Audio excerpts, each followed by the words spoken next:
Emotion லைஃப்லயே வந்து ஒரு பெரிய மிஸ் பண்ண ஒரு கேரக்டர் அப்படின்னா வசூல்ராஜ் MBBS சொல்லலாம்.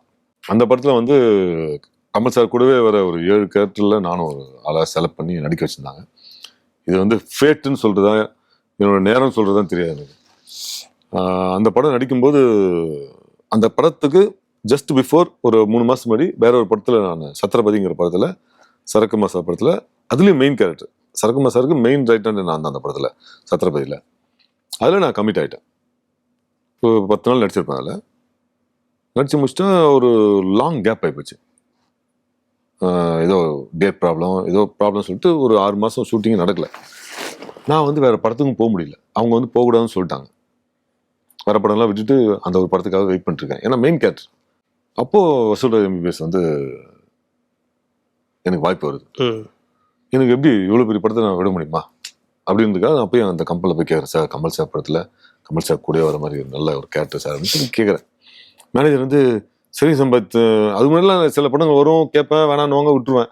இது இவ்வளோ பெரிய படம் அதுவும் கமல் சார் கூட நான் நடிச்சது இல்லை அப்படிங்கிற போது வேறு வழி இல்லை. நான் கேட்டேன். அவங்களும் வந்து சரி போங்க பார்த்துக்கலாம் அப்படின்ட்டாங்க. போயிட்டு ஒரு 10-15 டேஸ் நடிச்சிட்டு இருக்கும்போது இங்கே மறுபடியும் எனக்கு கால் வந்துச்சு. இல்லை சார் நீங்கள் சொல்லி தான் இங்கே வந்தேன். எப்படி சார் இதுவும் கமிட் ஆகிட்டேன் சார் பெரிய படம் சார் அப்படின்னு அவங்க ப்ரொடியூசர்கிட்ட சொல்லிட்டாங்க. ப்ரொடியூசர் வந்து அவர் லைனில் வந்துட்டார். நீங்கள் வந்தே ஆகணும், வரலன்னா இங்கேயும் நடிக்க மாட்டீங்க அங்கேயும் நடிக்க மாட்டீங்க, எந்த படமும் நடிக்க விடாமல் பண்ணுறோம் அப்படின்னு என்ன மிரட்டினோடனே வேறு வழி இல்லாமல் வசூல்ராஜ் MBBS படத்தை விட்டுட்டு பாதியிலே விட்டுட்டு இங்கே போக வேண்டிய ஒரு நிர்பந்தம் ஒரு கட்டாயம் ஏற்பட்டது.